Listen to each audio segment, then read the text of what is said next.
Pertama-tama selamat malam, teman-teman sekalian. Perkenalkan nama aku Yaro, aku dari FTISP, dan pada kesempatan kali ini aku akan menjelaskan tentang bab menggelinding, kesetimbangan, dan elastisitas buat persiapan UAS minggu depan.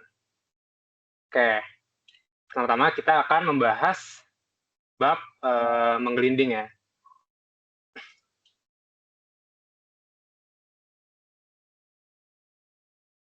Nah, sebelum kita bahas bab ini, kita review singkat dulu konsep-konsep di bab sebelumnya, agar lebih masuk ke otak nanti konsep-konsep di bab gerak menggelinding. Nah, sebenarnya apa sih yang beda di bab ini? Sebenarnya ini cuman sebelumnya kan kita cuman fokus ke kita nganggap suatu barang itu satu titik aja. Misal di UTS kan, itu kotaknya itu kita nggak anggap dia sebagai kotak, tapi sebagai titik doang di tengahnya gitu. Dan gayanya cuma bekerja di situ doang. Nah, tapi sekarang kita kita memperhatikan bentuk dari benda tersebut. Soalnya kan kalau di dunia nyata bentuknya bukan titik doang kan ya, tapi benda pejal atau enggak benda yang mempunyai bentuk. Nah, benda yang mempunyai bentuk itu terdiri dari titik-titik-titik yang kecil. Dan kalau kita isi full semua titiknya, itu baru yang kita namakan benda tegar. Nah, sebenarnya sama aja kayak bab-bab sebelumnya, tapi ini kita kita hitung juga titik-titik lain pada benda tersebut, bukan satu titik doang. Nah, oleh karena itu berarti kecepatannya juga kita lihat. Habis itu gaya-gayanya juga kita lihat. Ini yang tadinya itu cuma satu titik, sekarang jadi benda tegar. Oke. Lanjut ke rotasi. Jadi inti dari rotasi itu, misal kita ada sebuah cakram nih, terus kita putar sebesar delta theta. Nah, kalau misal titiknya itu di ujung cakramnya, dia akan bergerak sejauh S ini yang gede nih. Akan ya. Berarti kita dapat S sama dengan delta theta kali radiusnya dari pusat rotasi ke titik kita. Nah, tapi kalau jarak dari pusat rotasi ke titik kita itu kecil, misal ini R kecil. Nah, dia kalau diputar dengan delta theta yang sama, dia perpindahannya bakal lebih kecil. Yang lihat bandingin yang merah ini dengan yang merah ini. Nah, berarti perpindahan si S ini, perpindahan yang kita sebut S, itu berbanding lurus dengan jarak dia dengan pusat rotasi atau R atau radius. Nah, kalau kita turunkan sekali, itu bakal dapat kecepatan tangensial itu sama dengan kecepatan sudut atau omega dikali R. Kenapa yang berubah cuma ini doang? Karena si R-nya itu tetap, dia nggak berubah. Jadi kalau kita turunin lagi, sekali lagi, itu bakal dapat percepatan tangensial, yaitu percepatan sudut dikali radiusnya. Ini kita bisa lihat, kalau titiknya itu makin jauh dari pusat muter, maka makin cepat. Berarti kalau dia tepat di pusat muter, dia R-nya 0 kan ya? Kalau R-nya 0, berarti perpindahannya juga 0, dan oleh karena itu kecepatan dan percepatan juga 0. Makin kita keluar dari pusat rotasinya, maka makin cepat nih. Makin cepat, makin cepat, makin cepat. Tuh. Ini sebenarnya itu review singkat aja sebelum kita ke bab menggelinding. Nah, sebenarnya menggelinding itu apa sih? menggelinding itu sebenarnya gampang, cuman gerak rotasi ditambah gerak translasi atau gerak lurus. Itu artinya dari menggelinding. Jadi misal kita ada satu benda nih, ini pure rotation, ini murni rotasi, kita tambah dengan dia gerak lurus juga, translasi. Nanti kecepatannya akan ditambah-tambahin, jadilah kayak gini. Nah, ini bakal sangat penting, soalnya ini inti dari menggelinding. Menggelinding itu gerak muter tambah gerak lurus. Itu menggelinding. Nah, sebenarnya ada dua cara buat mahamin apa itu gerak menggelinding. Yang pertama ini, yaitu perpaduan antara rotasi dan translasi. Atau cara kedua, mungkin lebih sulit dibayangin, tapi lumayan menarik.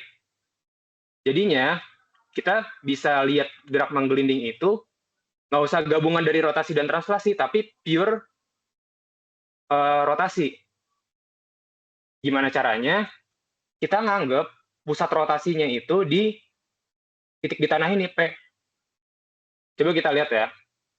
Kalau ini P berarti, kalau pusat rotasinya itu P, berarti dari kesini-sini itu R-nya. Dari kesini-sini itu R-nya. Nah, kelihatan kan ya?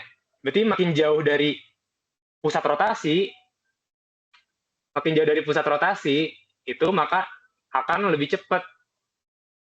Sesuai dengan apa yang kita turunkan tadi.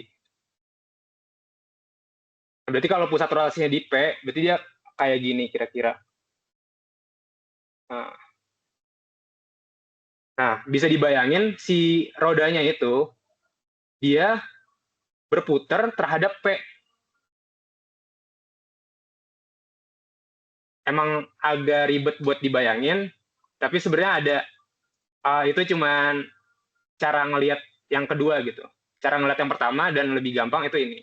Yaitu dia itu menggelinding itu, perpaduan antara rotasi dan translasi. Coba kita lihat ya, akibat dari kita tambahin rotasi sama translasi. Kita lihat di titik atas deh, titik sini. Rotasi kayak gini, ditambahin translasi. Kenapa translasi kayak gini? Soalnya tiap titik di bendanya bakal mempunyai kecepatan yang sama kan ya. So kalau enggak nanti bukan jadi benda tegar gitu. Dia bentuknya malah jadi berubah. Makanya setiap titik di benda itu harus mempunyai kecepatan translasi yang sama. Tapi kalau rotasi bisa beda. Coba kita lihat yang atas ya. Ini si merah tambah kuning. Nah, dia nambah bakal jadi yang hijau ini. Bakal jadi lumayan gede dia, kecepatannya di atas. Tapi kalau kita lihat misalnya di tengah kan awalnya nggak ada kecepatan tuh di rotasi. Ditambahin translasi, jadi kuning doang. Makanya pusat massa benda itu cuma ada gerak translasi. Dia nggak ada gerak rotasi kalau di pusat massa. Pusat massa itu kalau di kasus ini itu di tengah-tengahnya. Habis itu kalau dia di bawah nih, ini yang menarik. Kalau dia di bawah, kalau pas dirotasi, misal rotasinya ke sini kan, dia itu malah kecepatannya ke kiri kan. Besok kita tambahin translasi ke kanan, malah jadi kayak gini. Nah, satu kanan, satu kiri. Cancel out dong, gitu kan. Jadilah dia nggak ada kecepatan di titik kontak. Tuh. Jadi intinya itu menggelinding ada dua cara ngelihatnya. Yang pertama itu perpaduan antara rotasi dan translasi. Yang kedua itu kita ngelihatnya pure murni rotasi. Tapi pusatnya itu di titik yang di tanah ini, titik yang nyentuh tanah. Tapi yang cara ini tuh emang agak ribet ngebayanginnya, jadinya kalau nggak mau kita ngeliatnya kayak gini aja. Oke. Nah, menggelinding itu gerak menggelinding kebagi jadi dua. Yang pertama non-slip, di mana gerak lurusnya itu sama besarnya dengan muter. Nanti bakal dijelasin lebih lanjut maksudnya apa. Dan yang kedua itu slip. Nah, slip kebagi jadi dua lagi, di mana gerak lurusnya lebih dari muter, itu contohnya ya drifting atau enggak kepleset di es gitu. Ada roda yang kepleset di es. Coba kita tes ya, apakah gerak lurusnya benar-benar lebih gede daripada gerak muternya. Kan kalau di es dia licin kan ya, jadinya dia udah muter yang banyak, tapi sorry, kebalik. Kalau di es itu, dia itu kecepatan gerak lurusnya malah gede banget gitu. Soalnya dia kan kepleset gitu kan. Dan rotasinya malah lebih kecil. Dan drifting juga.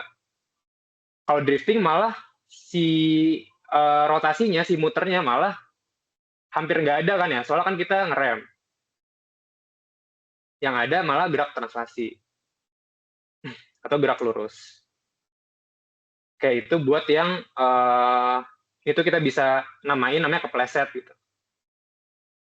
Nah kalau yang ini kebalikannya, malah dia lebih banyak muter daripada lurus. Contohnya apa? Contohnya misal ban di lumpur gitu. Kan dia muter terus kan ya. Tapi karena dia lumpur, jadinya gerak lurusnya malah dikit gitu. Oke. Berarti menggelinding itu kebagi jadi dua, itu non-slip dan slip. Habis itu slip kebagi dua lagi, yaitu kepleset sama, kalau ini namanya bahasa Inggrisnya skidding. Ini skidding namanya. Nah, di kebanyakan soal di UAS, itu yang bakal dipakai itu ini, non-slip. Kenapa? Setelah ini kita akan bahas. Oke, ini buat jenis-jenis menggelinding. Nah, tadi kan kita udah bahas slip, non-slip, dan lainnya. Sebenarnya slip itu apa sih kan? Coba kita lihat kasus ini. Jadinya slip itu gampang. Slip itu kalau kecepatan pada titik kontak benda, misal ada benda nih, kotak nih, sama dia itu lagi ada di suatu permukaan. Nah, kalau si kecepatan titik kontak benda itu lebih dari atau beda, bisa lebih kecil atau lebih dari kecepatan permukaan, nah kita bisa bayangin kan ya, kalau gitu si benda birunya bakal kayak kegelincir kan, bakal meleset gitu kan, dibandingkan terhadap si permukaannya. Ya kalau beda itu slip. Nah tapi kalau sama, kalau kecepatan permukaan dan kecepatan titik kotak benda itu sama, dia bakal jalannya bareng kan ya. Kalau jalannya bareng, itu dia nggak tergelincir. Kelihatannya nggak tergelincir kan, dia soalnya jalan bareng. Ya kalau ini tuh slip, kalau kecepatannya beda itu slip, kalau kecepatannya sama itu dia nggak slip, namanya non-slip. Oke, itu arti dari slip. Soalnya nanti bakal kepake terus slip-slip. Tapi kata lainnya kalau di UAS itu bisa slip atau enggak tergelincir. Ya slip itu sama aja kayak tergelincir. Nah, sekarang kita tinjau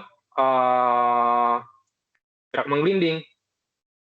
Kan kalau biasanya di soal-soal itu dia menggelindingnya dia itu bendanya di tanah kan ya.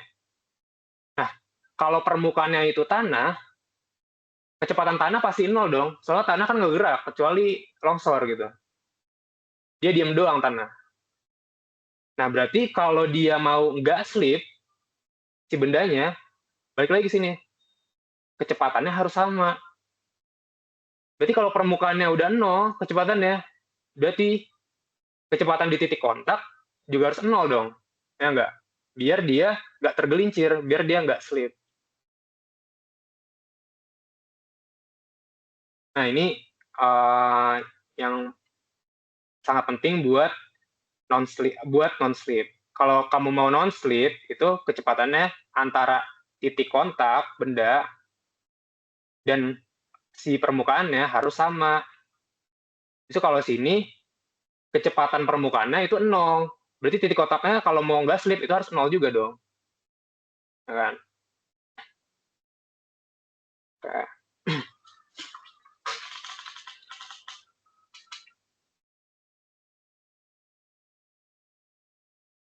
Nah, ternyata kalau kita non-slip itu, kalau kita nggak tergelincir, itu punya beberapa akibat yang menarik. Coba kita tinjau ini. Misal ada roda yang menggelinding kayak gini. Kalau dia non-slip, berarti dia nggak kepleset kan ya, dia nggak tergelincir. Berarti kalau kita rotate, kalau kita puterin si roda ini ke sini, dia bakal berpindah sebesar S, ya kan? Tapi S itu sama aja kayak bagian roda yang ini nggak sih? Ya kan? Coba kita bayangin si roda ini itu muter sampai ini, dan dia nggak kepleset, dia nggak tergelincir. Bakal kelihatan kalau si si S ini, yaitu kecepatan lurusnya si bendanya, bukan kecepatan, perpindahan lurus si bendanya bakal sama kayak bagian ini. Itu delta theta kali R. Nah, kenapa itu penting? Soalnya kalau kita turunin, berarti kecepatan pusat massa si bendanya itu sama dengan omega kali R, dan percepatan pusat massanya itu bakal sama dengan alpha kali R. Dan ini bakal kepake terus pas ngerjain soal. Yang kedua, tadi, kalau kita mau ini non-slip, berarti titik kontak itu harus 0. Dan itu sangat penting. Jadinya kalau nanti di soal ada informasi dia nggak slip atau tidak tergelincir, berarti informasi ini benar, dan ini benar. Oke. Sekarang kita ke dinamika gerak menggelinding. Dinamika itu intinya apa yang menyebabkan geraknya. Jadi kalau gerak lurus yang menyebabkan itu gaya, dan kalau gerak muter yang menyebabkan itu torsi. Nah, kita harus ingat syarat untuk non-slip, yaitu si kecepatan di titik permukaan itu harus 0 kan.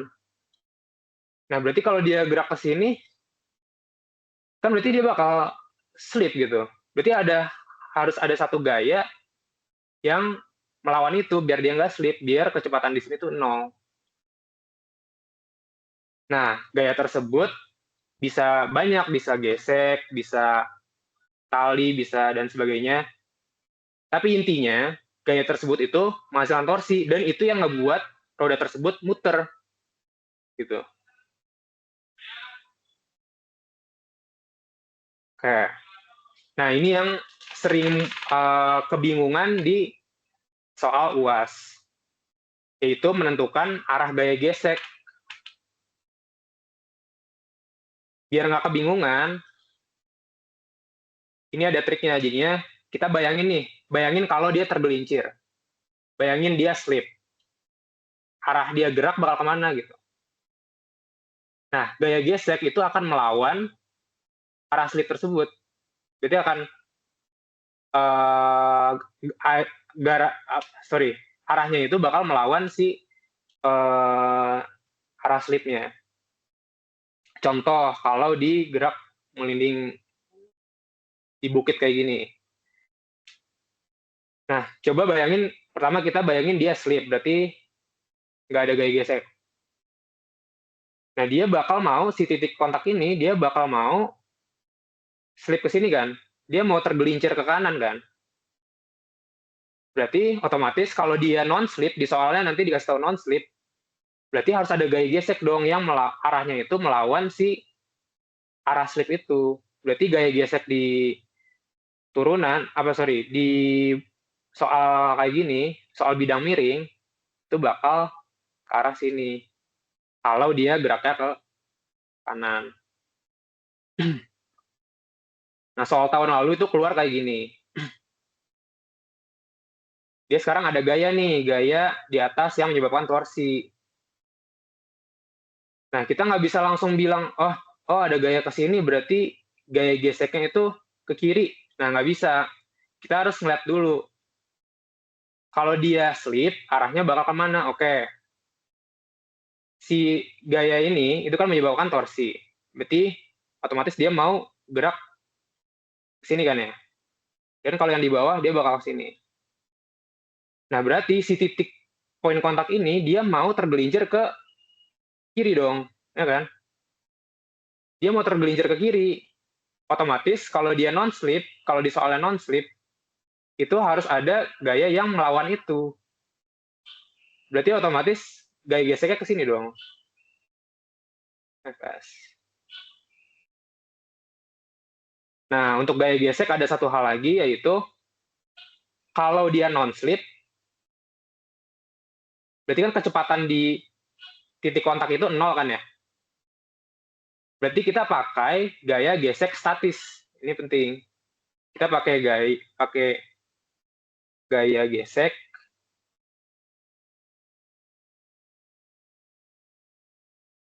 Kita pakai gaya gesek statis. Kenapa? Soalnya ya si kecepatan di titik kontak itu 0. Kan kalau kinetis dari namanya sendiri harus gerak kan ya. Nah, kalau ini nggak gerak ya berarti pakai gaya gesek statis. Tapi kalau dia slip, kalau dia tergelincir, kita pakai gaya gesek kinetis. Ini yang lumayan bikin bingung buat di soal-soal menggelinding, yaitu menentukan arah gaya gesek. Nah, kalau udah bingung banget, udah nggak peduli lah, gini-gini, mikirin gini. Sebenarnya arah itu kita bisa asumsiin dulu di awal. Kita bisa ngasal aja mau ke kanan, mau ke kiri. Nah, nanti setelah kita hitung-hitung nih, di akhir, kalau kita dapat gaya geseknya itu negatif, berarti asumsi kita di awal salah. Berarti arahnya itu kebalikan dari asumsi kita. Gitu ya. Jadinya kita di awal, kalau nggak mau mikirin ini, bisa aja kita pilih gaya random aja, feeling aja, arahnya kemana. Nanti setelah kita hitung-hitung, kalau dapat gaya gesek itu negatif, berarti artinya apa? Berarti asumsi kita salah. Berarti gaya geseknya itu arahnya melawan atau kebalik dari arah yang kita asumsiin. Oke, ini buat menentukan arah gaya gesek. Nah, dikit lagi nih buat bab menggelinding, itu energi gerak menggelinding. Energi gerak otomatis kan ada lurus dan muter. Soalnya ada gerak lurus dan muter. Otomatis energinya juga ada energi gerak lurus, yaitu translasi, dan energi gerak muter, yaitu rotasi. Energi gerak translasi itu setengah mv kuadrat, dan energi gerak rotasi itu setengah I omega kuadrat. I itu momen inersia. Oke.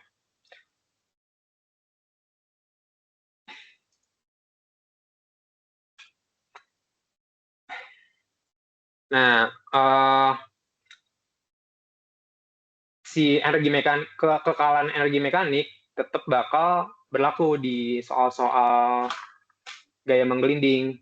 Yang kayak biasa aja, EK plus EP di awal sama dengan EK plus EP di akhir. Bedanya sekarang itu EK-nya ada 2 tipe, yaitu energi translasi, yaitu setengah mv kuadrat, dan setengah I omega kuadrat. V-nya apa? V-nya itu bukan gaya, yaitu kecepatan pusat massa.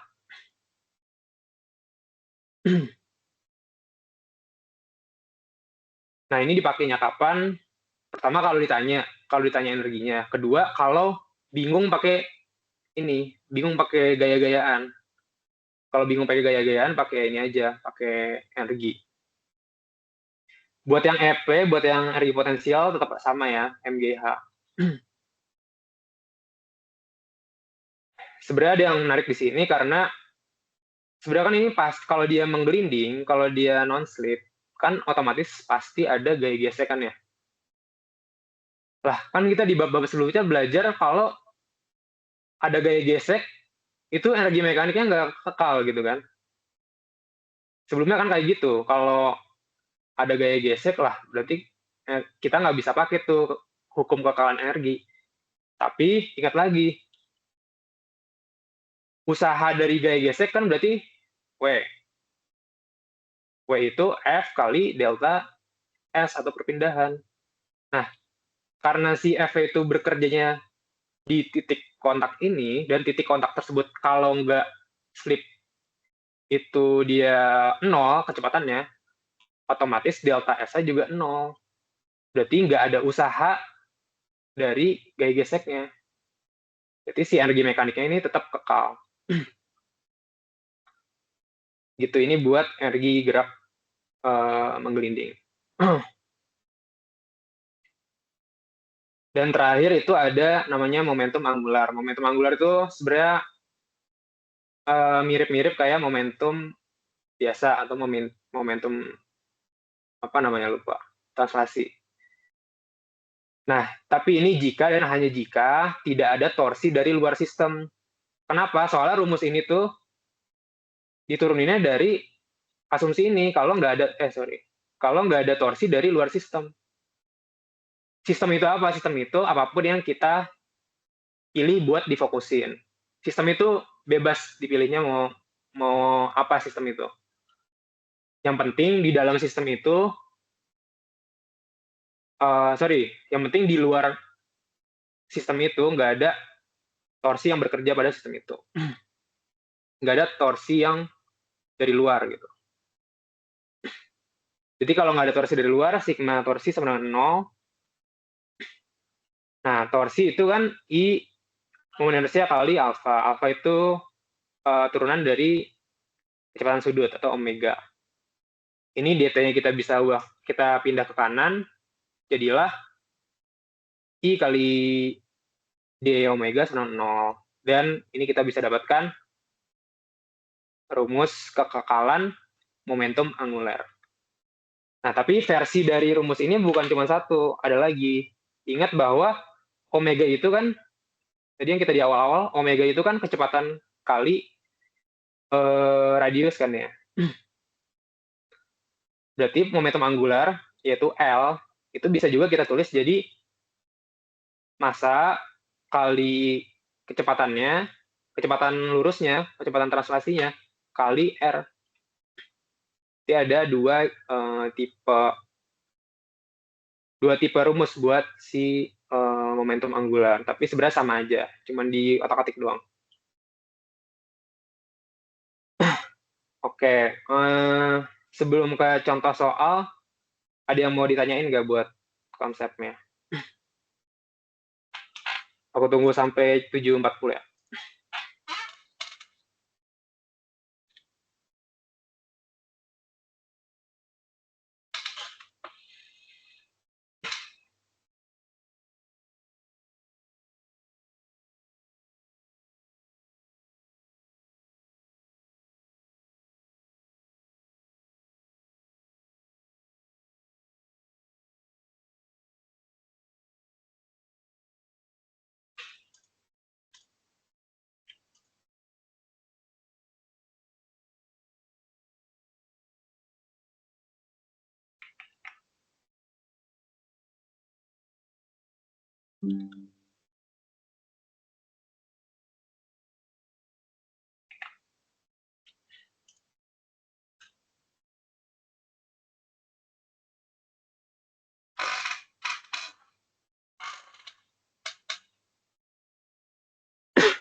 Oke, mungkin sekarang kita bisa lanjut ke contoh soal. Ini dari UAS 2022.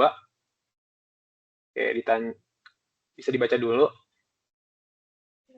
Silinder pejal bergerak dari keadaan diam pada posisi ketinggian titik pusat massa yaitu 1,5 meter.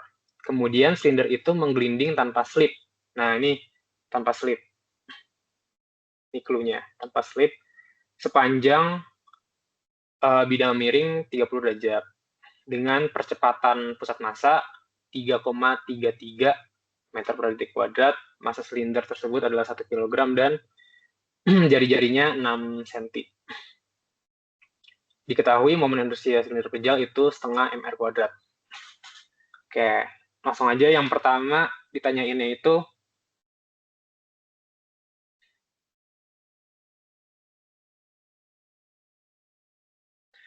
hitunglah energi kinetik gerak translasi pada saat T sama dengan 0,6 detik.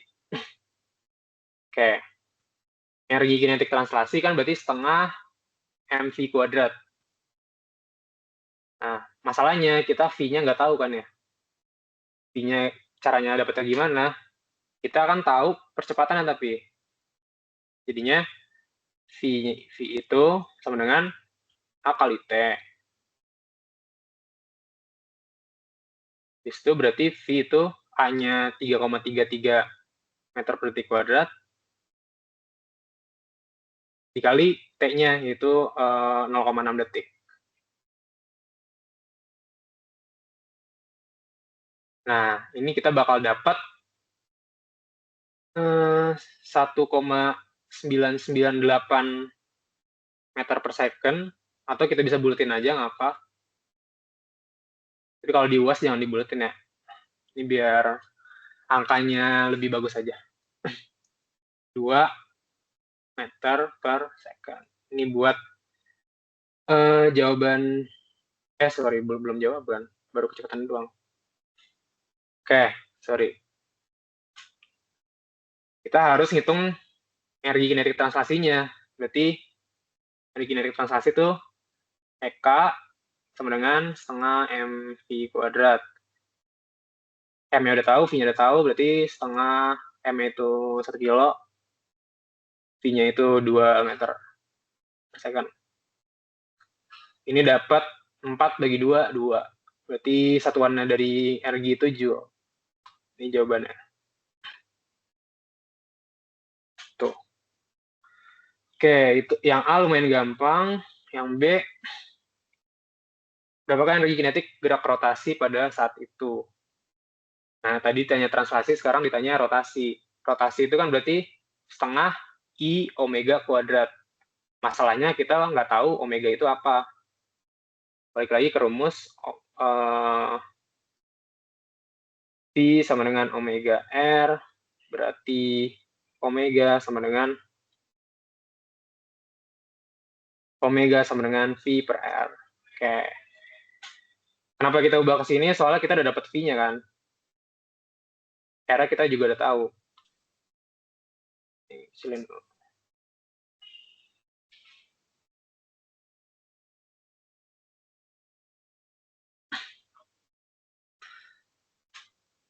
Oke. Nah, omeganya kita bisa masukin ke eka rotasi atau eka rot. Ini eka translasi. Oke.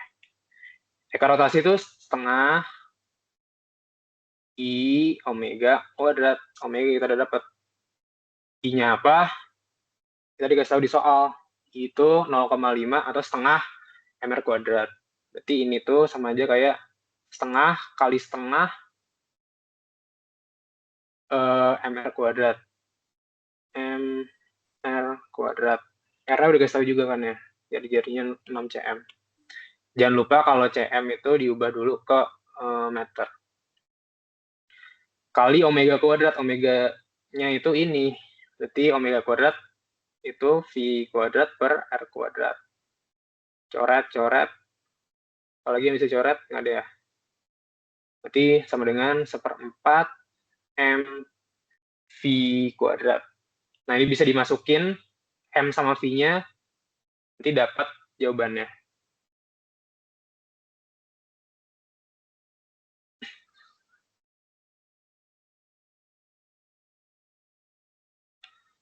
Terus yang C. Yang C itu hitunglah besar momentum sudut pada saat itu. Momentum sudut itu tadi I kali omega. I-nya kita udah tahu, omeganya udah tahu juga. Tinggal masukin. I-nya itu setengah mr kuadrat. Omeganya itu V per R. Coret. Nah. Coret. Dapatlah momentum angularnya itu setengah mr kali V. Ini bisa dimasukin aja angka-angkanya.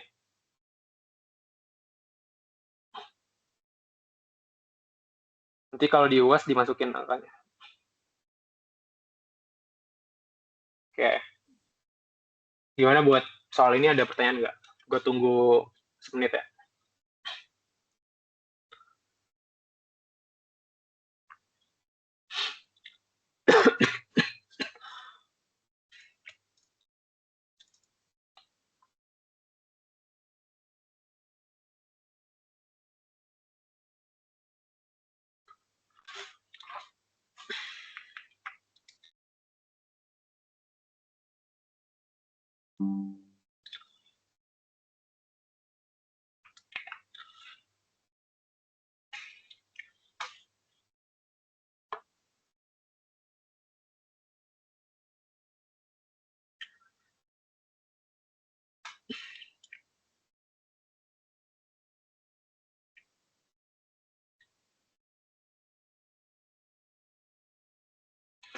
Oke, kalau nggak ada pertanyaan, kita lanjut ke nomor selanjutnya.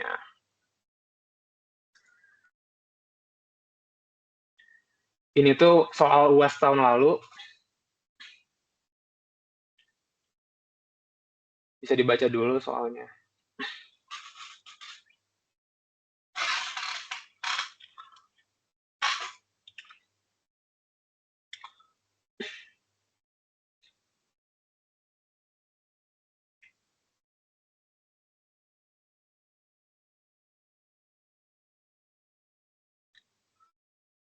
Oke, langsung aja.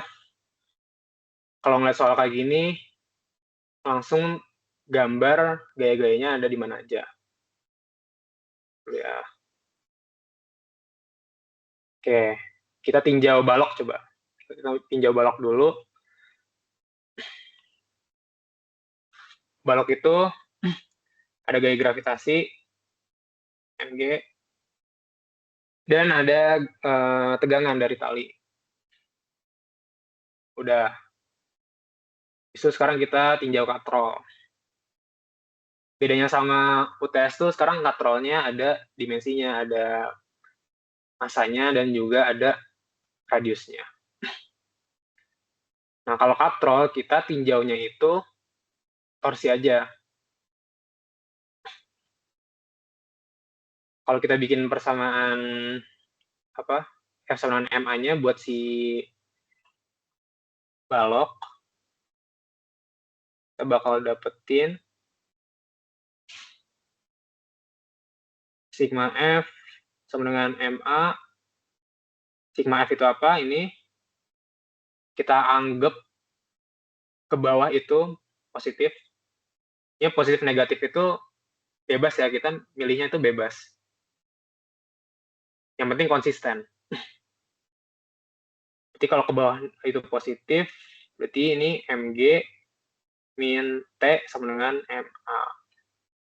Kayak ini buat persamaan satu.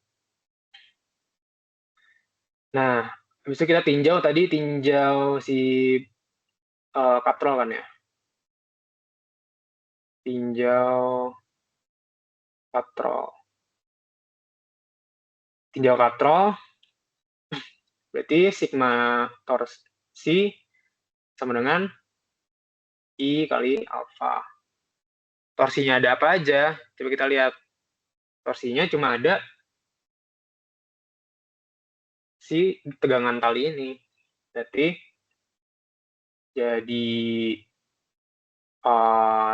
sigma torsinya itu berarti T kali R atau TR. R itu apa? Kenapa R? Soalnya kan jarak dari pusat rotasi ke gaya tegangan talinya itu radiusnya atau R. Sama dengan I kali alfa. Oke. Nah, gimana cara lanjutnya? Ini ada nah, ini clue-nya. Tali tak tergelincir. Berarti kalau nggak tergelincir, akibatnya apa? Ini, yaitu si A sama dengan alfa kali R.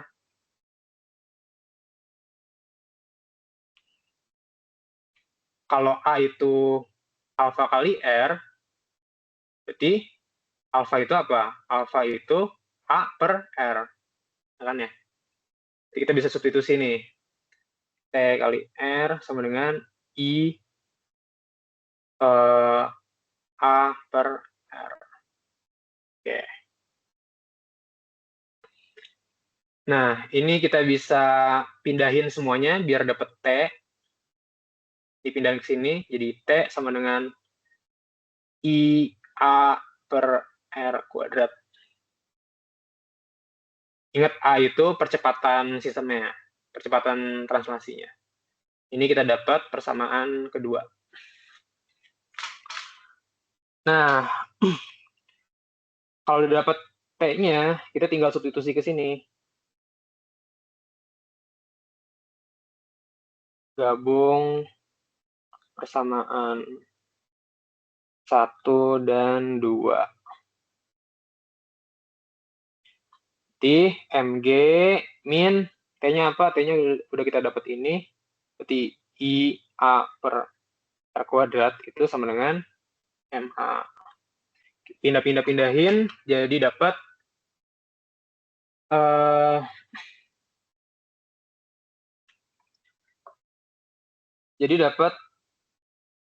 Mg sama dengan MA plus IA per R kuadrat. Nah, ini ada A, ini ada A. Kita bisa keluarin A-nya. Jadi, Mg sama dengan A M plus I per R kuadrat. Oke. Ini semua kita otak-atik biar dapetin A-nya ya. Sekali lagi di otak-atik, jadi A sama dengan Mg per M plus I per R kuadrat. Nah, ini jadi. Ini kan ditanyainnya A kan ya. Ya, ini jawabannya. Ini tinggal dimasukin aja nanti angka-angkanya. Kalau di UAS jangan bentuk kayak gini, nanti masukin aja angkanya. Oke. Nanti dapat, kalau dihitung-hitung nanti dimasukin angkanya, M-nya apa, G-nya apa, I-nya apa, R-nya apa, nanti dapat 8 meter per second kuadrat. Kemana? Ke bawah. Soalnya kita tadi anggap positif itu ke bawah.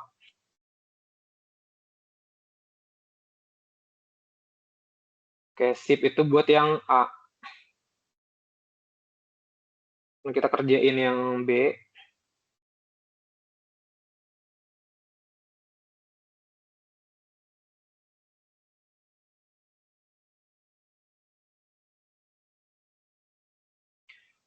Yang B.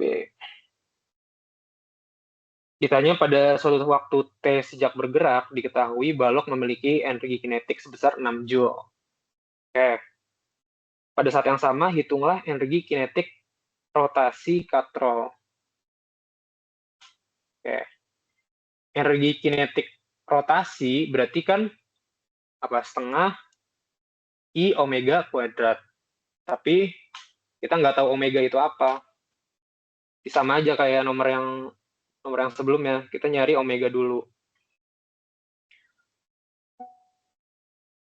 Cara carinya gimana?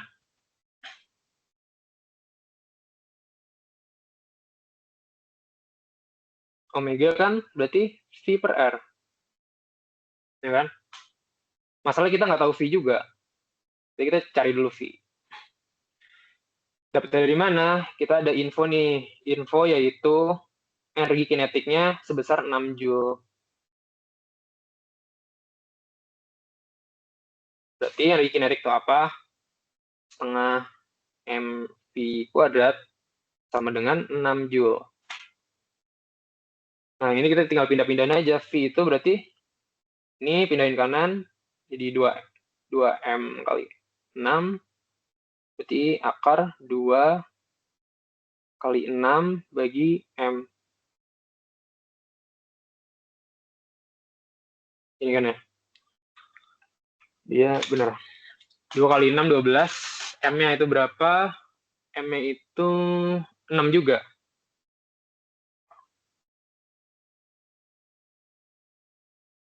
Coret-coret. Dapatlah si V itu sama dengan akar 2 meter per second. Nah, tadi kan kita nyari V itu buat apa? Buat nyari omega.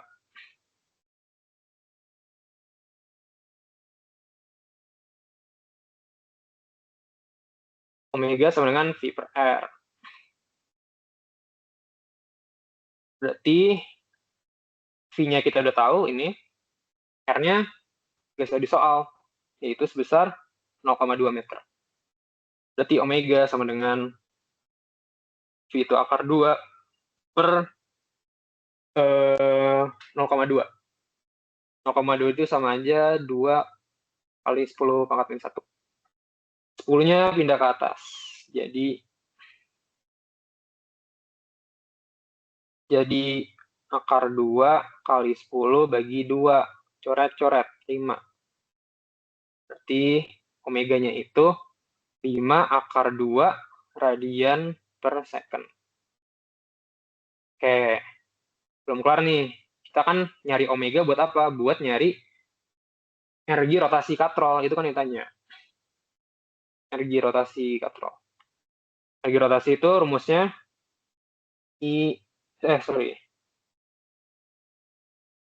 setengah I omega kuadrat. Omega sekarang kita udah tahu, I-nya tinggal setengah MR kuadrat. Di setengah kali setengah MR kuadrat kali omega kuadrat.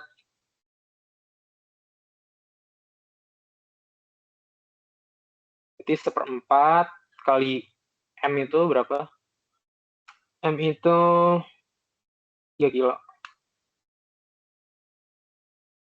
R itu tadi berapa? 0,2. Omeganya ini 5 akar 2.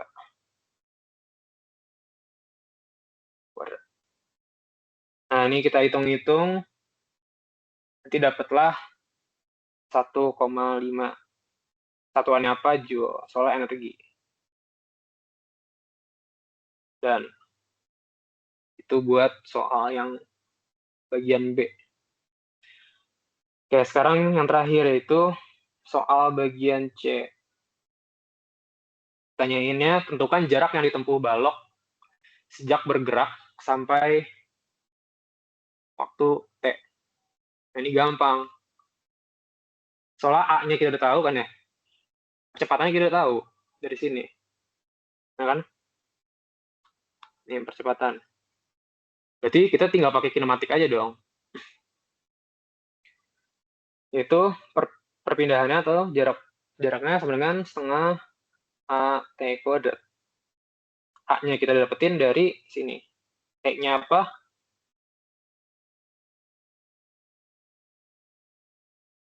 Bentar. Tentukan jarak sampai waktu T. Oh, berarti ini kita dalam bentuk T aja, dalam bentuk variabel. Soalnya waktunya nggak dikasih tahu, cuma T doang dia. Berarti ini jawabannya. A-nya tinggal substitusi pakai ini. A-nya nanti kan kita dapetin. Udah ini doang jawabannya. Cuma nanti A-nya disubstitusi. T-nya biarin aja, soalnya dia nggak ngasih tahu T-nya apa. Cuman waktu T doang. Oke, ini buat nomor 2. UAS tahun lalu.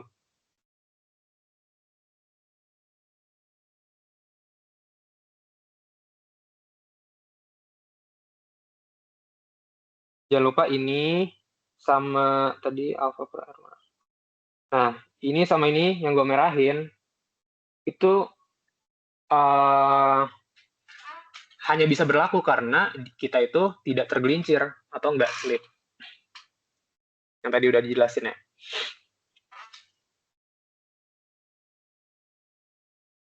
Kalau dia tergelincir atau slip, kita nggak bisa nih pakai ini. Oke.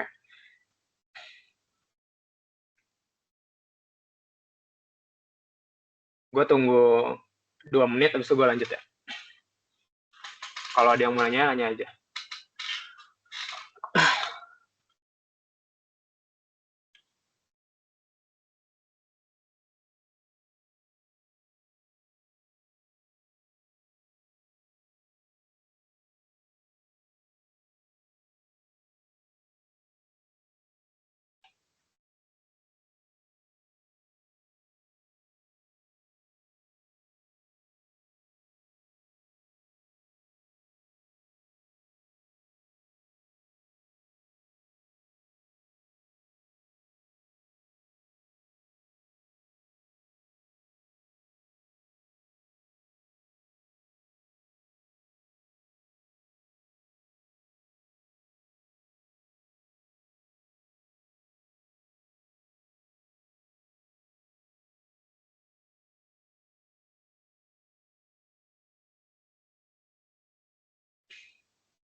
Oke, kalau nggak ada pertanyaan, kita bisa lanjut ke nomor berikutnya. Ini UAS tahun lalu juga, tapi sesinya beda. Nah, ini katanya ribet kan ya. Tapi jangan lupa, udah dibahas tadi ini.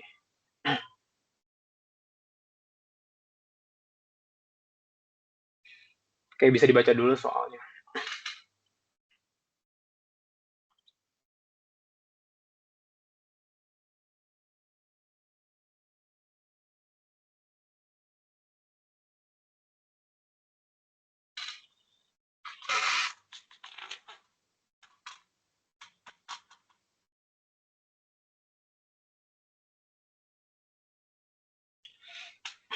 Oke, seperti biasa kalau kita ada soal yang ada gaya-gayanya, kita gambar dulu semua gaya yang berlaku di benda tersebut.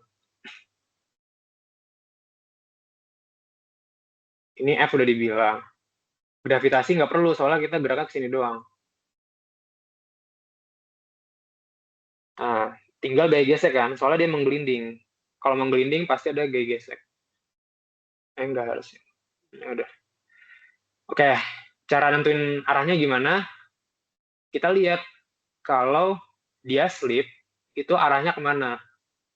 Nih, si gaya ini kan mau narik dia atau mau muterin dia kayak gini kan. Berarti kalau yang di bawah kayak gini geraknya, muternya. Berarti si titik ini, titik kontak, itu dia mau tergelincir ke kiri. Oleh karena itu, kita otomatis harus ada gaya gesek yang nge-counter itu, ngelawan itu. Karena kenapa? Karena ini menggelinding tanpa slip. Nah, ini clue yang penting. Karena apa? Karena kalau dia menggelinding tanpa slip, kecepatan di sini harus 0. Jadi kalau ini mau ke sini, gelincirnya kita counter dengan gaya gesek yang ke kanan. F statis, jangan lupa. Ini gaya gesek statis. Karena ini diem titiknya.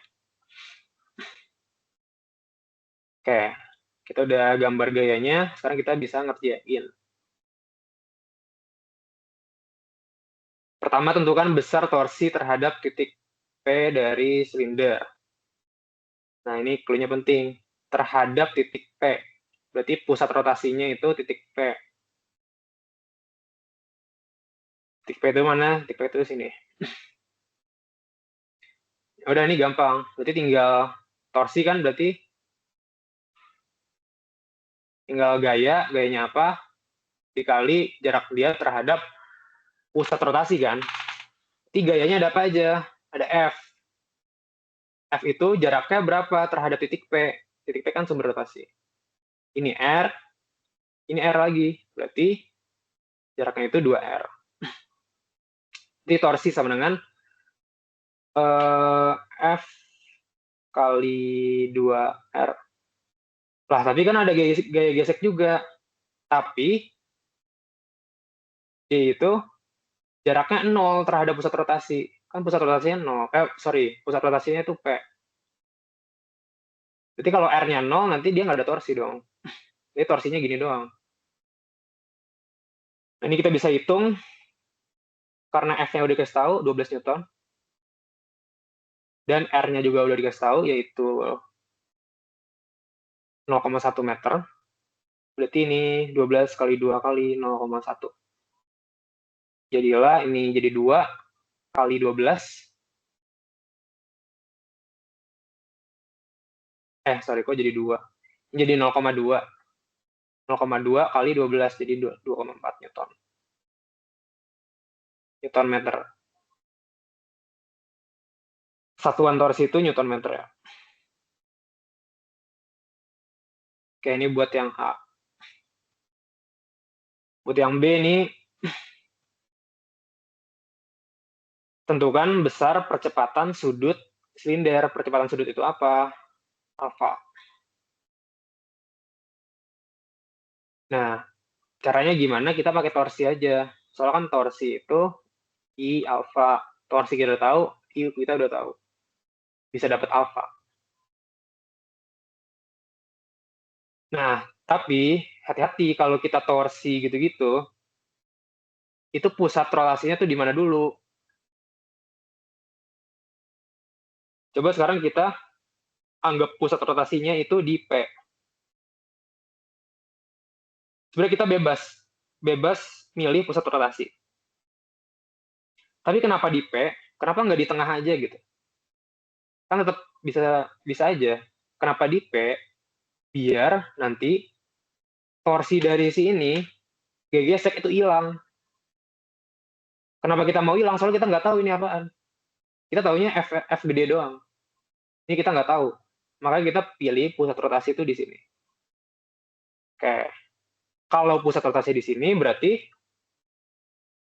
tau sama dengan I kali alfa. I-nya kita nggak bisa langsung semerta-merta gunain ini, karena ini itu di pusat massa, di sini dia I-nya, komponen resistannya. Kita kan pindah nih, pusat rotasinya malah di bawah sini. Jadi jangan lupa rumus pindahin pusat massa, yaitu I dari pusat massa tambah MD kuadrat. D-nya apa? Dari sini kan R.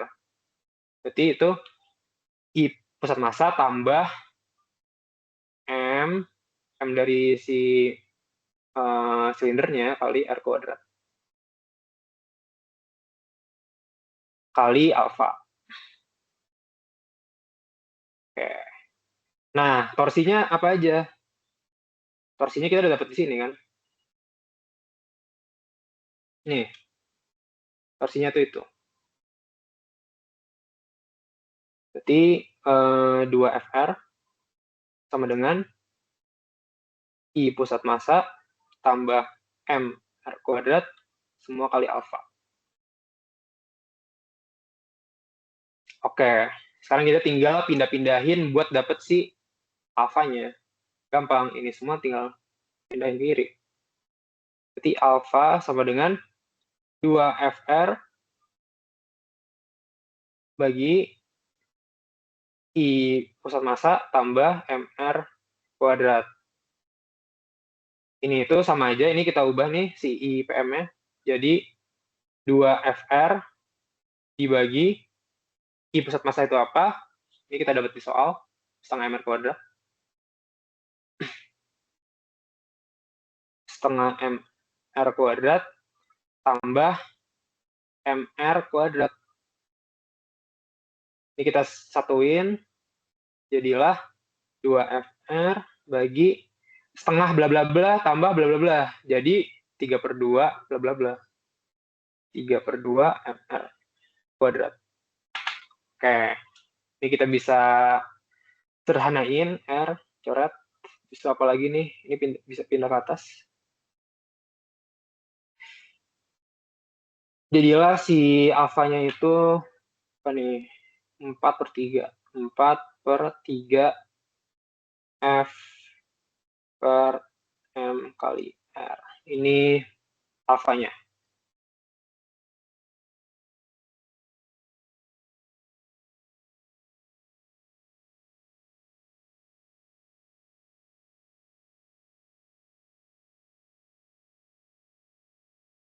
Isi alfa itu sama dengan 4/3 F per MR. F sama MR itu udah ada di soal ya, tinggal dimasukin angkanya. Ini kalau mau dimasukin jadi F itu berapa?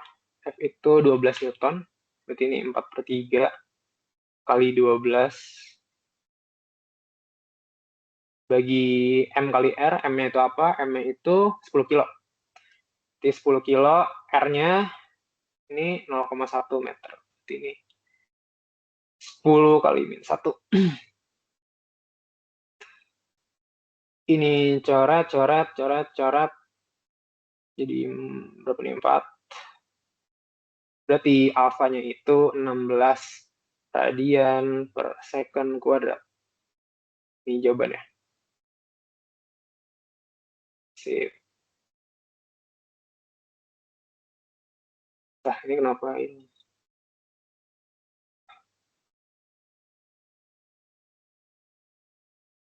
Nah.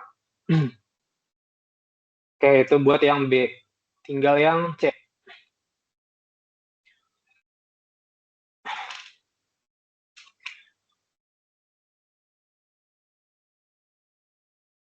Yang C itu kita harus menentukan, nah, besar dan arah bayi gesek. Arahnya kita udah tahu nih, arahnya ini. Tinggal nyari besarnya aja. Caranya gimana? Kita tinjau sekarang F9 MA. Bukan torsi lagi, kita tinjau F9 MA. Berarti sigma F sama dengan M gede kali A. Sigma F itu apa? Ada gaya ke sini, ada gaya ke sini. Yang gravitasi sama apa namanya? Sama apa sih namanya? Gaya normal. Itu kita nggak usah pikirin. Soalnya kita bisa dapetin si gaya geseknya tanpa tinjau itu. Gimana ini? Coba lihat. Sigma F tadi apa? Ke kanan itu ada F gede, ke kanan juga ada F gesek. Itu semua sama dengan M gede kali akselerasi. Oke. Nah, karena ini menggelinding tanpa tergelincir, tanpa slip, kita bisa gunain alfa sama dengan, A sama dengan alfa kali R. Ya kan ya? Alfa kita udah dapetin di sini. 16 radian per second kuadrat. Jadi ini 16. R-nya apa tadi? R-nya apa sih? R-nya 0,1 meter. Berarti ini 10 kali min 1. 10 kali min 1. 10 pangkat min 1. Berarti jadi 1,6 meter per second kuadrat. Ini buat A-nya. Buat dimasukin ke sini. Oke, kita kan nyarinya F gesek kan ya. Tinggal dipindah-pindahin aja. Di F gesek sama dengan MA, A-nya itu apa? A-nya itu 1,6. Dikurang F gede. F gede itu 12 Newton. Ini jadilah M gede itu apa? M gede itu 10 kilo. 10 kali 1,6 kurang F-nya tadi di soal berapa? 12 Newton.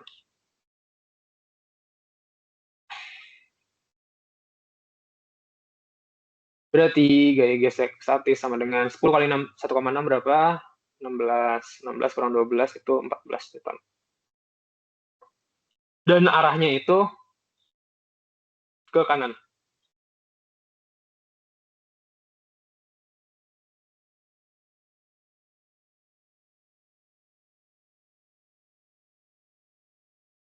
Oke.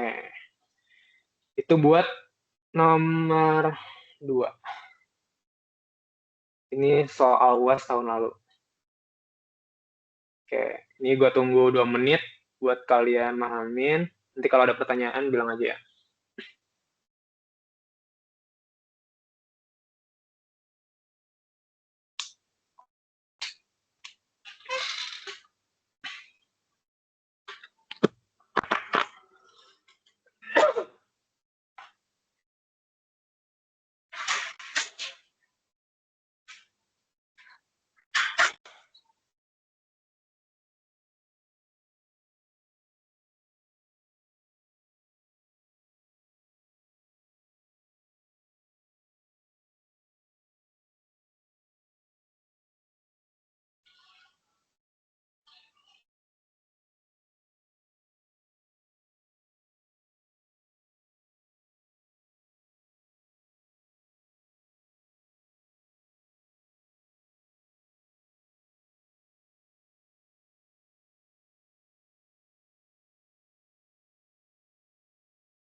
Ini kok 14 sih?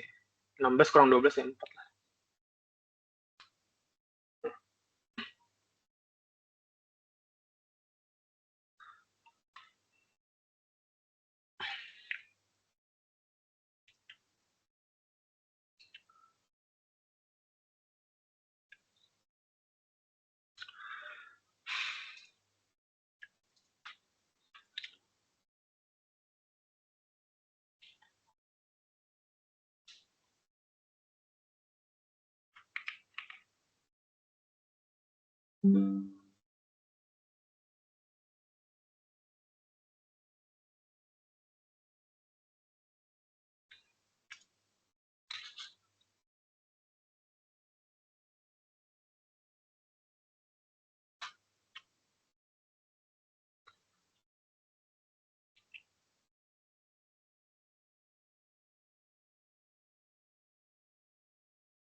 Indikator butuh digambar.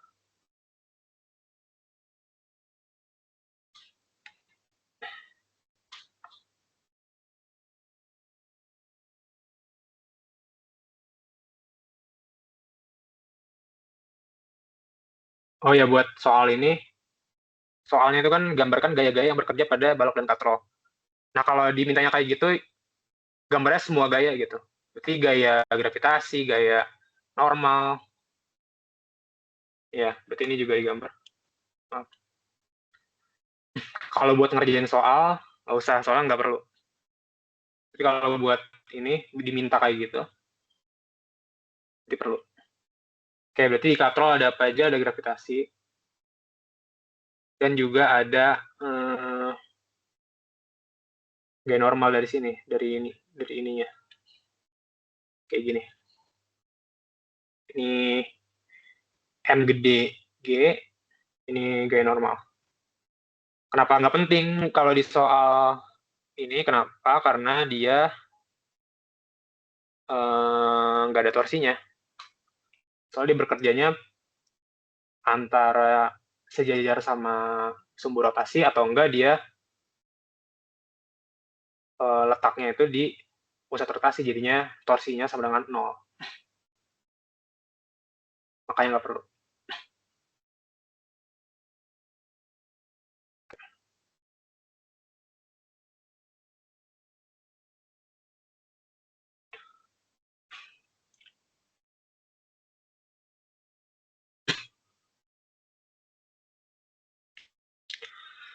Oke, nggak ada pertanyaan lagi.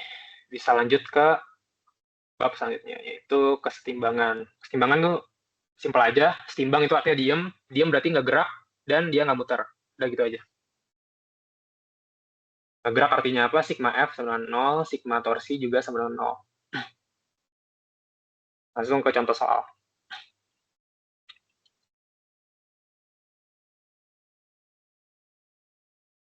Contoh bisa di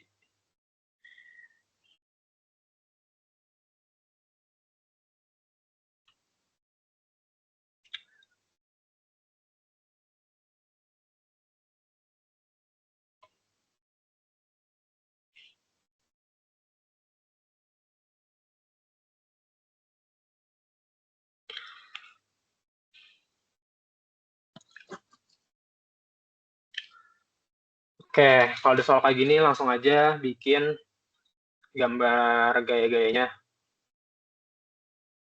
Kita tinjau ini dulu deh. Jadi ada gaya ke bawah kayak gini, gravitasi. Ini guys tahu nggak? Oh, bebannya 80 Newton. Oke. Ini W. Di situ apalagi? Bisa di sini ada tegangan. Kita tinjau ini ya, yang bulat ini ya. Nah, karena dia nggak gerak, karena dia setimbang, berarti T sama dengan W dong. Ya kan? Berarti T sama dengan W. Oke. Kenapa dihapus? Biar bisa gambar yang ini. Soalnya nanti kalau nggak dihapus, terlalu rame. Tapi kalau di UAS jangan dihapus. Oke. Nah, ini kan talinya nggak bermassa kan ya? Kalau tali nggak bermassa, itu tegangannya pasti sama di setiap titik tali. Berarti ini T juga, ini T juga. Ini T juga. Oke. Itu jika dan hanya jika si enggak harus hanya sih.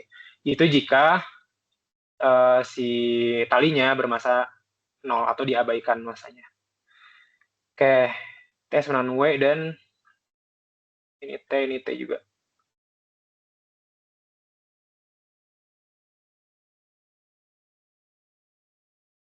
Setelah itu apalagi kita tinjau batangnya. Batangnya itu pasti ada gaya gravitasi, dan gaya gravitasi itu bekerjanya di pusat massa. Kita anggap aja pusat massanya di sini. Ini apa? Fg.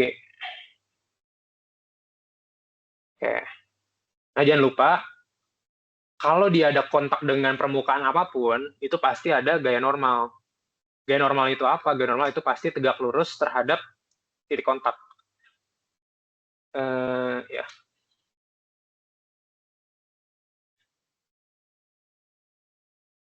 Titik kontaknya berarti di sini. Ini N. Itu apalagi ini ada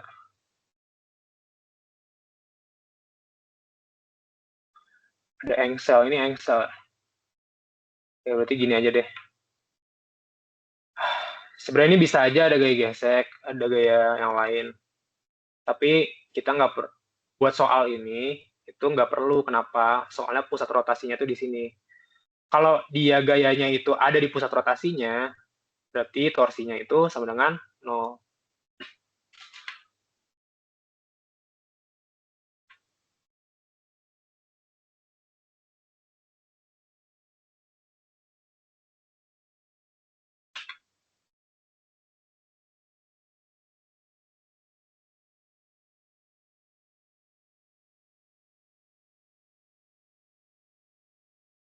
Oke, kita bisa langsung aja buat nyari tegangan tali. Itu berarti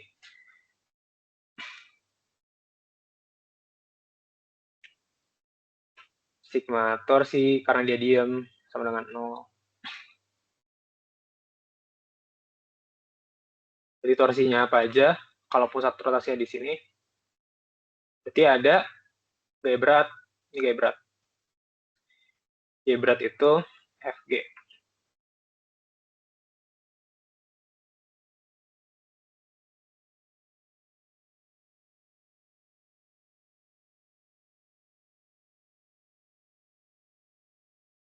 Dan juga ada gaya ini, gaya dari si talinya.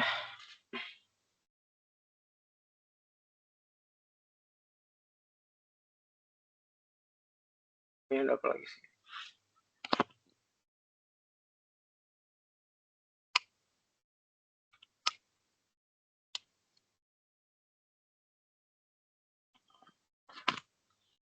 Gampangan deh. Intinya ini aja, apa? Nanti sigma torsi tambah-tambahin sebenarnya 0. Nanti dapat T-nya. Ini nggak usah, soalnya kalian kayaknya udah bahas juga di LTM. Buat menghemat waktu, kita langsung aja ke soal yang lumayan. Nah, ini intinya aku cuma mau ngasih tahu cara gambar gaya-gayanya aja sih. Soalnya ini nggak ada angkanya. Nah, kalau ada soal kayak gini, langsung aja gambar gaya di batang. Tinjau dulu, berarti ada gaya berat batang itu berlakunya di pusat masanya. Ini FW batang. Habis itu kita lihat titik kontaknya apa aja. Berarti ada di sini kan di atas. Gaya normal ke sini. Gaya normal ke sini. Habis itu ada lagi gaya normal ke sini. Oke. Gaya normal udah ya. Habis itu ini karena frictionless berarti ini nggak ada gaya gesek. Nah, kalau di sini itu ada gaya gesek. Berarti gaya geseknya itu melawan arah slip. Si tangganya kan mau gerak sini kan ya. Berarti gaya geseknya melawan ke kiri. Ini gaya gesek. Ini Fn1, ini Fn2, ini Fs. Bisa ada apa lagi? Bis itu ada, nah, ada gaya dari si pemadam kebakarannya ini. Ya. Dia kan ngasih kontak ke tangganya. Jadi si tangga bakal ngasih gaya ke dia, dan dia bakal ngasih gaya ke tangganya. Tapi kan ini kita tinjau tangga doang, berarti kita bisa gambar gaya di tangga sebesar ini. Ini misal si pemadam kebakaran, apa sih namanya? Damkarnya itu punya massa M gede, berarti ini M. Nah, udah kan yang nggak ada gaya-gaya lain. Nah, setelah itu, kita langsung aja, kalau setimbang berarti itu sigma torsi sama dengan 0, sigma F sama dengan 0 juga. Nanti kita tulis sigma F sama dengan 0. Nah, torsi itu balik lagi, kita itu harus nentuin pusat rotasinya. Dan pusat rotasinya itu bebas. Bisa di sini, bisa di sini, bisa di tengah juga. Bebas sebenarnya. Makanya kita milih pusat rotasinya itu yang ngilangin torsi sebanyak mungkin. Soalnya kan ini kita nggak tahu apa, ini kita nggak tahu apa. Nah, kita milihnya di sini aja pusat rotasi. Kita pilih pusat rotasi di sini. Kenapa? Biar si Fn1 ini hilang dan gaya gesek ini hilang. Soalnya kita nggak tahu itu apaan. Ini kita mikirin ini aja nih. Itu. Intinya apa? Intinya itu pusat rotasi bisa dipilih. Dan kita pilih di mana itu nge-cancel atau ngilangin torsi sebanyak mungkin. Biar variabelnya itu makin dikit. Dan ngecari variabel-variabel lainnya lebih gampang. Kayak intinya itu aja. Nanti ya sigma torsi sama dengan 0, sigma F sama 0. Ya sama gitu-gitu ya, kesetimbangan gitu-gitu doang. Jangan lupa ya torsi itu F kali R. Kali sin theta. Jadi jangan langsung F kali R, lihat dulu dia sudutnya berapa nih terhadap pusat rotasi. Terhadap sumbu rotasi, sorry. Oke. Oke. Kesetimbangan gitu-gitu doang. Kita lanjut aja ke elastisitas. Elastisitas itu intinya apa? Intinya dia itu mau balik lagi setelah ditarik atau ditekan. Gitu aja. Ini misal ada karet nih, karet ditarik, dia kan mau balik lagi, itu namanya elastis. Nah, ada namanya juga hukum Hooke. Misal kita tinjau suatu pegas, awalnya diam nih, bisa ditarik. Nah, kalau ditarik karena ada pegas, dia bakal mau balik lagi. Nah, berarti semakin dia ditarik, semakin dia mau balik lagi. Berarti F itu berbanding lurus dengan F balik. Itu berbanding lurus dengan perpindahan kita tariknya atau kita dorongnya. Jadi kita bisa bikin rumus gaya balik itu sama dengan min suatu koefisien, suatu konstanta, kali delta X, itu perpindahannya. Kenapa min? Soalnya coba kita lihat. Ini kita pindahinnya ke kanan. Dia mau baliknya ke awalnya kan ke kiri. Gitu. Makanya negatif. Negatif itu artinya arahnya berbalik. Oke. Ini buat hukum Hooke. Tadi ini pegas ya. Nah, ternyata semua benda itu terdiri dari atom. Dan atom itu, dia kan antar atom ada apa sih namanya, ada gaya elektrostatisnya kan ya. Maksudnya dia saling apa ya, saling menjauhi gitu. Nah, ini kita bisa modelkan, kita bisa pikirkan sebagai ini pegas semua gitu. Kenapa ini penting? Berarti semua benda itu sebenarnya ada sifat yang kayak gini, yaitu semakin dia dibentuk, semakin dia mau balik lagi ke bentuk awalnya. Tapi tentunya setiap benda itu mempunyai elastisitas yang berbeda-beda. Oke, ini kita ada beberapa jenis apa sih namanya, regangan. Yang pertama itu regangan biasa, strain. Itu ya udah, kita ada benda nih, bisa kita kayak tarik gitu, kita regangin, dia bakal ngeregang sebesar delta L. Nah, intinya apa? Intinya itu semakin banyak kita kasih gaya, di luas penampang tertentu, ini namanya tekanan ya. Kenapa ada per A ini, kenapa nggak F aja? Karena si luas penampang itu ngaruh. Kalau luas penampangnya kecil banget, bisa kita kasih gaya yang sama, itu bakal si regangannya lebih tinggi dong, ya kan? Maka ini ada per A-nya. Makin kecil si A-nya, nanti tekanannya makin gede. Nah, ini tuh berbanding lurus dengan regangannya kan ya.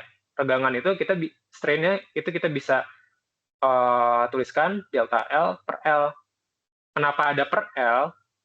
Ini tuh kayak perbandingan seberapa direganginnya sih dia terhadap kondisi awal. Soalnya misal dia direganginnya 200 meter gitu. Kan kelihatannya gede ya. Tapi kalau barangnya itu panjangnya 1000 kilometer, ya kan kecil dia direganginnya, ya enggak? Berarti nggak semerta-merta kita delta L-nya doang. Kita harus dibagi dengan panjang awalnya. Kenapa? Soalnya ini contohnya. Delta L-nya 200 meter nih, gede banget. Tapi panjang awalnya 1000 kilometer. Ya berarti dia regangannya nggak segede itu dong. Ya kan? Maka ini harus dibagi L. Oke, berarti tekanan itu makin gede tekanan, makin gede strain-nya. Kita bisa bikin rumus F per A sama dengan delta L per L. Nah, kita kasih suatu konstanta, namanya E. Ini tuh dinamain modulus yang. Nah, kita bahas ke di selanjutnya. Oke, ini grafik stres terhadap strain. Ini stres, ini strain. Coba kita make sense, kita mencoba memahami grafiknya. Awalnya dia di panjang awal. Bisa dia ditarik, dia bakal lurus kayak gini grafiknya. Dan kemiringan dari grafik itu sama dengan E. Nih, E, modulus yang. Nah, tapi kalau dia mencapai titik tertentu, dia nggak bakal bisa elastis lagi, dia nggak bakal bisa balik lagi ke kondisi awal. Itu yang kita namakan deformasi. Kelihatan kan ya? Apa grafiknya malah jadi hancur gitu, malah nggak linear, malah nggak lurus kayak gini. Oke, tapi dia nggak langsung putus di sini. Dia masih bisa regang lagi, cuman dia nggak bisa balik lagi ke awal. Dia udah nggak elastis lagi, dia udah ke deformasi. Nanti baru robeknya di sini nih. Robeknya pas ya udah nggak ada delta, udah nggak ada strain lagi, kita udah nggak bisa kanan lagi nih. Udah putus soalnya. Ini baru robek gitu. Intinya apa? Intinya itu kalau ada soal habis itu grafiknya kayak gini, kemiringan di bagian linear ini itu si modulus yang. Modulus yang berarti seberapa susah itu seberapa susah diregangin, ya kan? Coba kita kalau E-nya gede banget, berarti kemiringannya gede banget, kayak gini dia.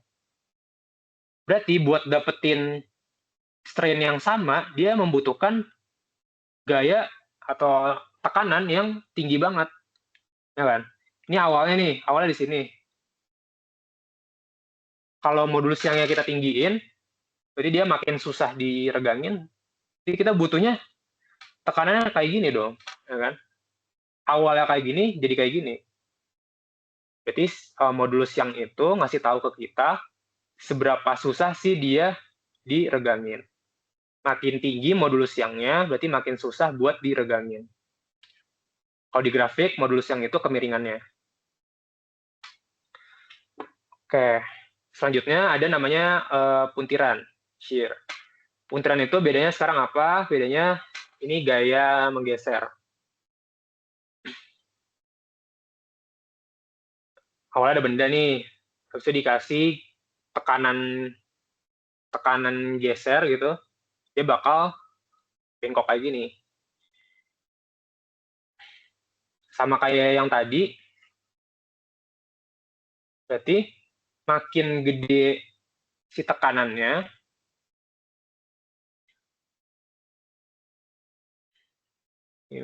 sorry ini L. Ini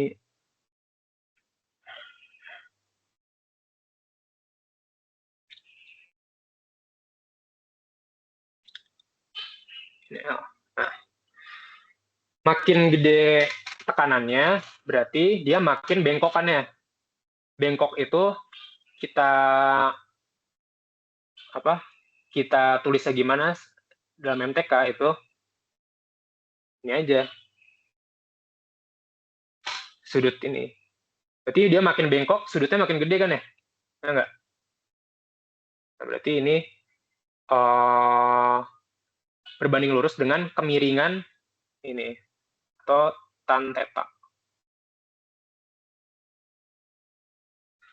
Kenapa kita milih tan? Kenapa nggak sin? Kenapa nggak cos? Karena tan itu sebenarnya dia ngasih tahu kemiringan. Kenapa? Soalnya tan itu kan ini per ini, ya kan? Ini per ini. Makin gede delta x berarti kayak gini dong. Set, set. Berarti dia makin miring gitu. Kenapa tan theta? Intinya karena tan theta itu ngasih tahu ke kita kemiringannya. Nah, tan theta itu sama aja kayak apa? Tan theta kan berarti depan bagi samping. Itu delta x bagi L. Oke.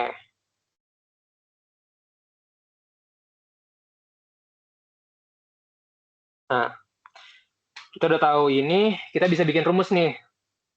Berarti F per A sama dengan delta X per L itu kali suatu konstanta. Kita bikin aja namanya itu konstanta, apa namanya, jujur aku lupa nama konstantanya apa. Kita anggap aja ini beta. Jangan beta deh.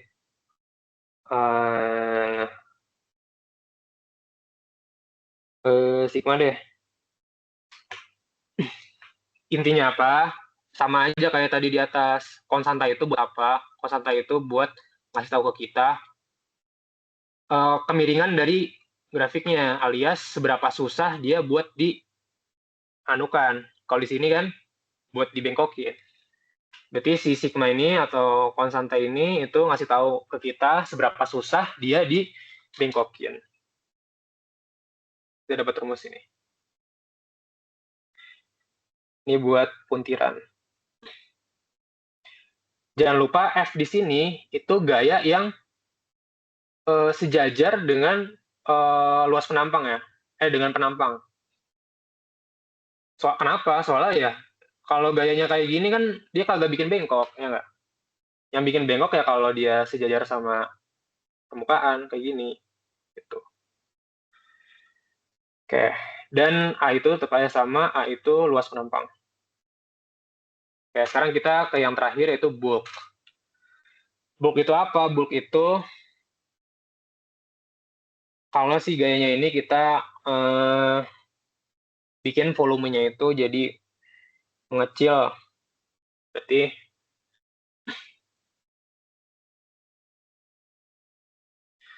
tapi sekarang itu karena sekarang bukan tekanan biasa lagi, bukan F per A lagi. Ini tuh biasanya bulk itu biasanya kalau di fluida, kalau di air atau di suatu larutan.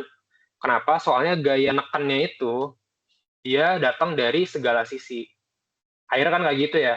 Kalau lu nyelam di air kan bakal ada gaya yang ngedorong dari segala sisi. Oke. Berarti si gaya itu kita sebut aja P. Itu berbanding lurus dengan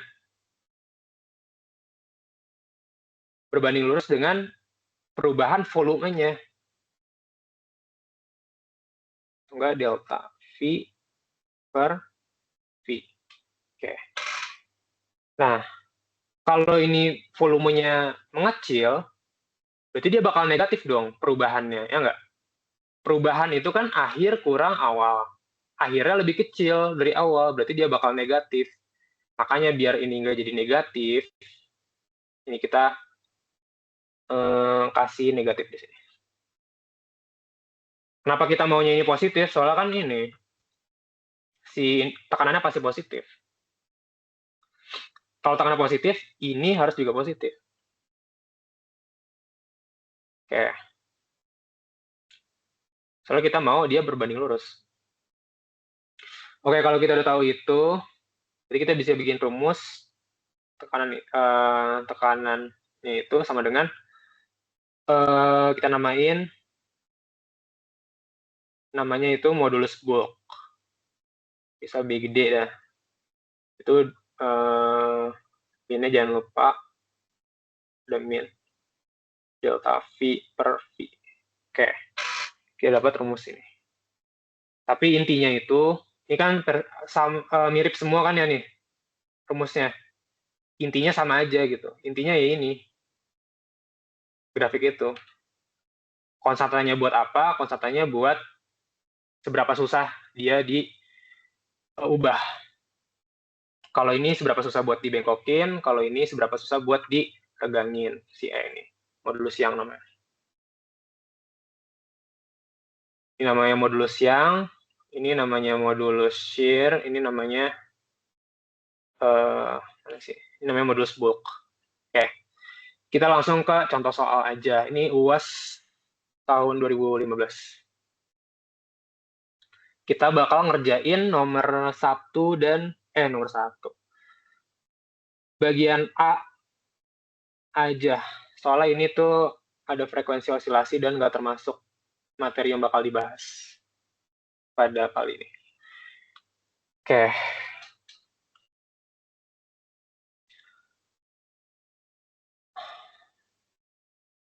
Bisa dibaca dulu soalnya.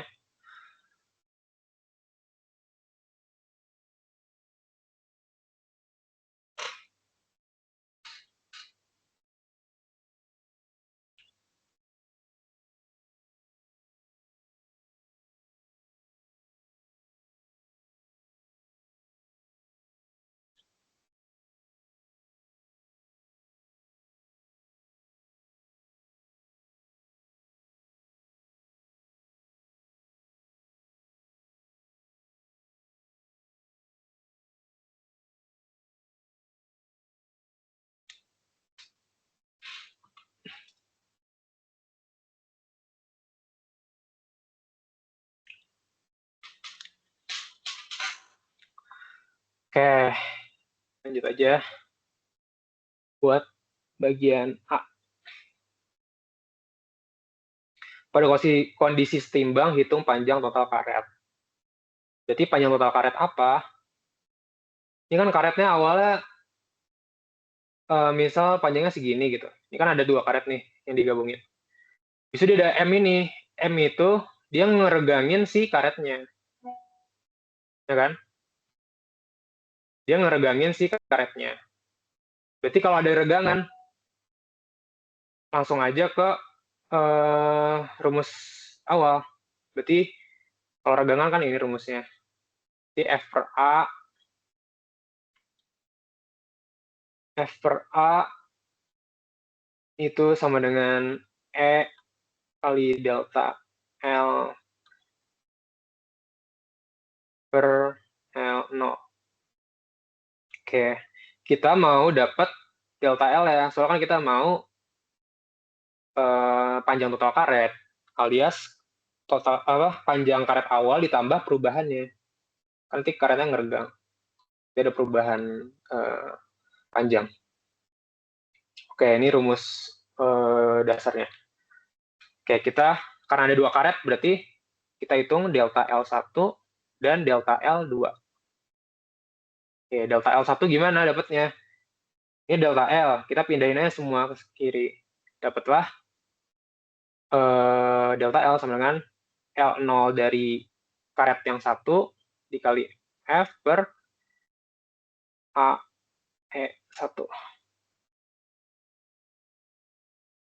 Ini kenapa E1? Soalnya dia, nih, di soalnya dikasih tahu Berarti modulus yang dari kedua karet tersebut beda. Oke. Ini buat delta L1, delta L2 itu sama aja. L02 atau L awal 2 kali F per HE1. Oke. Oke. Nah, yang kita udah tahu apa? L0 nih. Dan A juga udah tahu. Mana tuh A? Nih A. Habis itu E1, E2 juga udah tahu. Sorry, ini bukan E1, ini E2.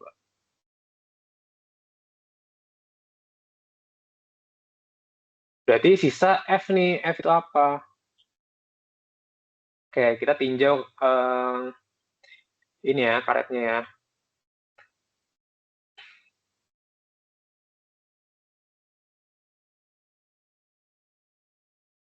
Nih, kalau karetnya itu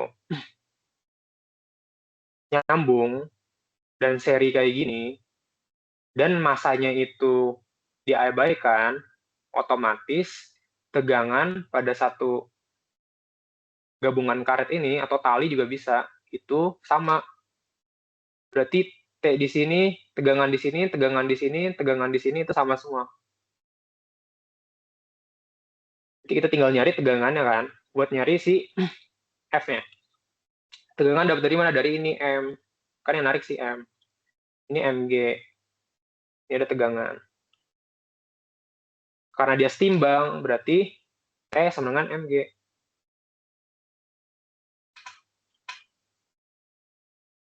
Udah deh, dapat F-nya. F-nya itu ini. Oke, ini kita bisa hitung aja, kita masukin angkanya. L01 itu apa? L01 itu 20 cm alias 0,2 meter. Jangan lupa diubah ke meter. F tadi apa? M kali G. G kita anggap aja 10 meter per second kuadrat. M-nya itu 100 gram alias 0,1 kilogram. Kali tadi gravitasi yaitu 10, ini kan. Dibagi A. A itu apa? Plus penampang. Plus penampang itu 2 mm kuadrat. Dijadiin ke meter dulu. Jadi gimana tuh? Berarti 2 mm itu kan 10 pangkat min 3 kan ya. Jadi kita kuadratin. Iya. Habis itu, kok dikuadratin sih? Ini 2 kali 10 pangkat min 6 kan milimeter. Oke. Habis itu S1. S1 ini di soal 10 pangkat 5.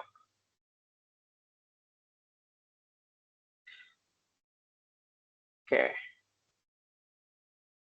10 pangkat 5 kali 10 pangkat min 6. Berarti 10 pangkat min 1. Ini 10 pangkat min 1 juga. Coret-coret. 0,2 kali 10. Jadi 2. 2 bagi 2. Coret. Coret-coret. Jadi ini sama dengan 1 meter. Ini buat L01. Sorry, delta L1. Ini sama aja. Itu L02 di soal 30 cm. Jadi 0,3. Dikali, ini kan sama aja gayanya. Jadi 0,1 kali 10. Bagi A-nya itu sama aja di soal E2. E2 itu beda. E2 itu 5 kali 10 pangkat 4. Oke.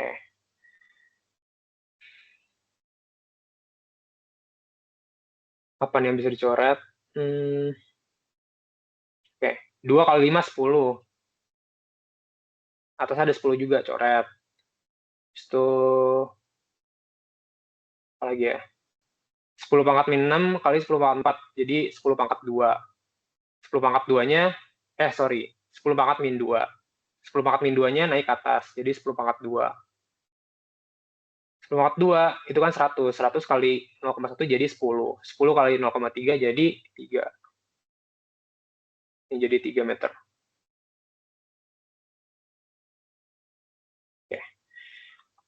Nah, tapi ini belum kelar, soalnya ini baru deltanya, yaitu perubahannya.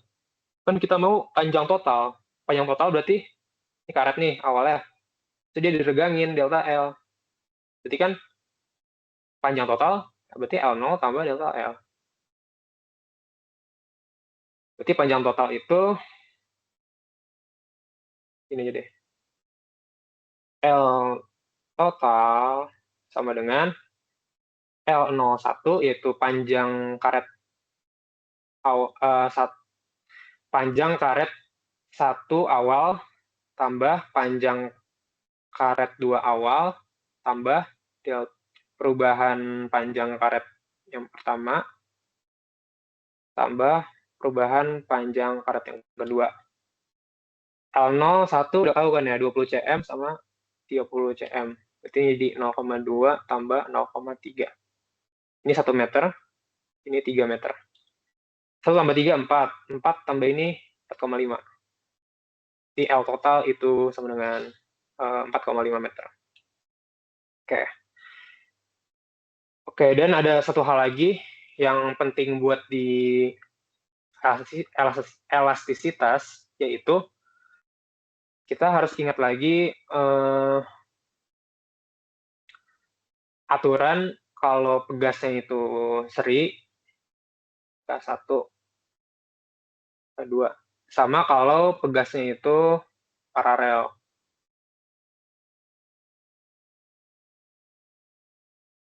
Nah, soalnya ini bakal perlu buat bagian B sama C. Dan ini termasuk materi elastisitas, ini kita bahas aja. Intinya apa sih kalau rumus pegas seri dan paralel?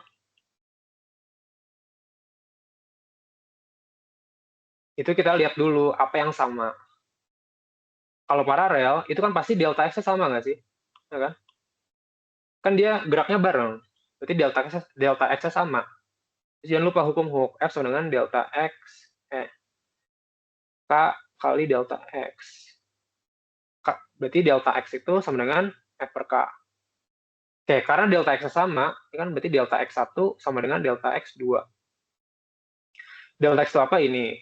Berarti F 1 per K.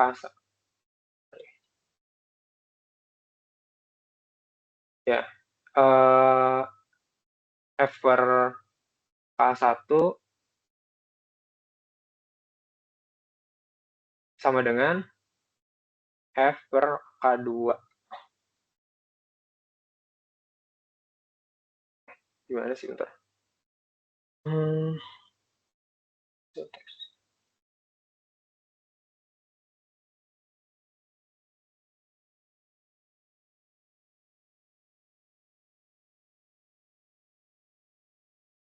Oh, sorry. Yang sama itu ada dua. Si F-nya sama delta X-nya. Jadi kita gini aja. Ini kan ada berat nih. Ada berat. Nah, si pegas ini kan bakal narik kan.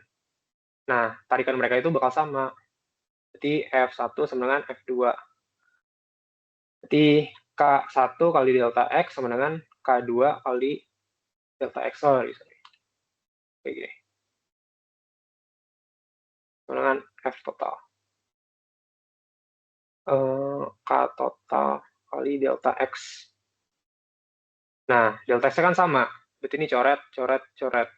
Berarti buat pegas paralel berarti K1 tambah K2 sama dengan K total. Kenapa gini? Soalnya ini kan F1. Ini F2. Berarti F total itu F1 tambah F2. Gitu. Ini buat paralel. Nanti seri kita bisa bikin gini juga. Nanti dapat 1/K total sama dengan 1/K1 tambah 1/K2. Oke. Itu buat review pegas seri dan paralel. Soalnya bakal kepake buat soal bagian B dan C. Oke. Itu aja mungkin. Nah, berarti semua materi menggelinding, keseimbangan, dan juga elastisitas sudah kelar. Mungkin ada yang mau ditanya dulu sebelum disudahkan tubainya. Aku tunggu sampai jam 9:02.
Oke, kalau tidak ada pertanyaan, mungkin itu sudah cukup buat bab menggelinding, keseimbangan, dan elastisitas. Sekian dari saya, semoga bermanfaat. Wassalamualaikum warahmatullahi wabarakatuh. Terima kasih semuanya.